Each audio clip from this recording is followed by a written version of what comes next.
क्या आपने कभी सोचा है, स्वर्ग का राजा कौन है? वह कौन देवता हैं जिनके नाम से बिजली कड़कती है, वर्षा होती है?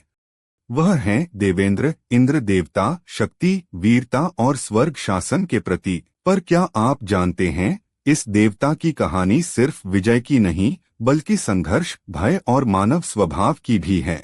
इंद्र देवता हिंदू धर्म के सबसे प्राचीन और प्रसिद्ध देवताओं में से एक हैं।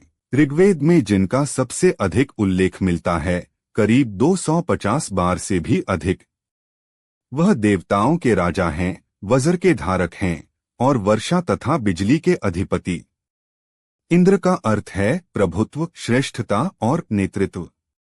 उन्हें स्वर्ग लोक का शासक माना जाता है, जहां देवता निवास करते हैं और मृत्युलोक से पुण्य आत्माएं उनके राज्य में पहुंच। उनका वाहन है ऐरावत, एक विशाल सफेद 4 दांतों वाला हाथी, और उनका मुख्य अस्त्र है वज्र, जो दैत्यों और असुरों का संहार करने में सक्षम है।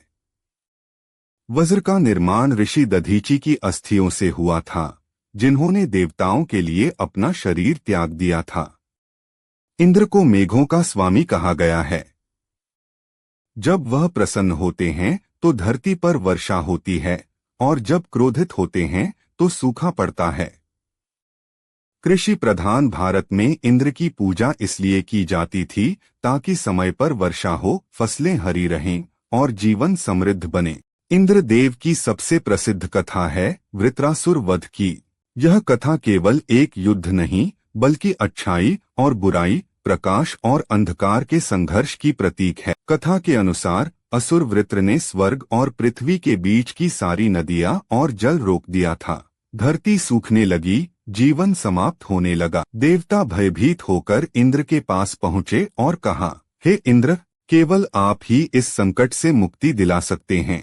पर वृत्र अत्यंत शक्तिशाली था। इंद्र ने देवताओं से पूछा, मुझे ऐसा अस्त्र दो जो इस दानव का संहार कर सके।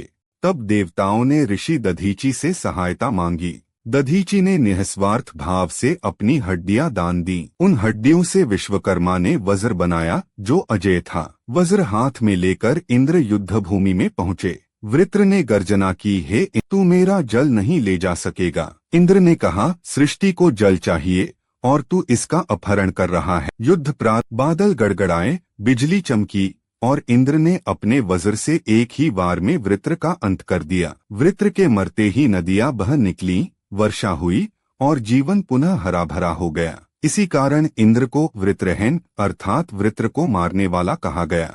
पर इंद्र देवता की यात्रा हमेशा वीरता की नहीं रही। कई बार उन्होंने अपने अहंकार और भय के कारण बड़ी भूलें भी की। एक बार जब देवताओं ने असुरों पर विजय पाई तो इंद्र को लगा कि यह उनकी व्यक्तिगत शक्ति का परिणाम है। उनके मन में अहंकार जागा, मैं ही सर्वश्रेष्ठ हूँ, मेरे समान कोई नहीं। उनकी यह भावना देखकर भगवान विष्णु मुस्कुराए। विष्णु ने इंद्र की परीक्षा लेने के लिए एक छोटा बालक भेजा, वामन अवतार के रूप में। वामन ने दैत्यराज बलि से 3 पग भूमि मांगी और अपने 3 पगों में संपूर्ण ब्रह्मांड नाप लिया। इस घटना ने इंद्र को सिखाया कि कोई भी देवता, चाहे कितना भी शक्तिशाली क्यों न हो, परम शक्ति परमात्मा के हाथ में ही है।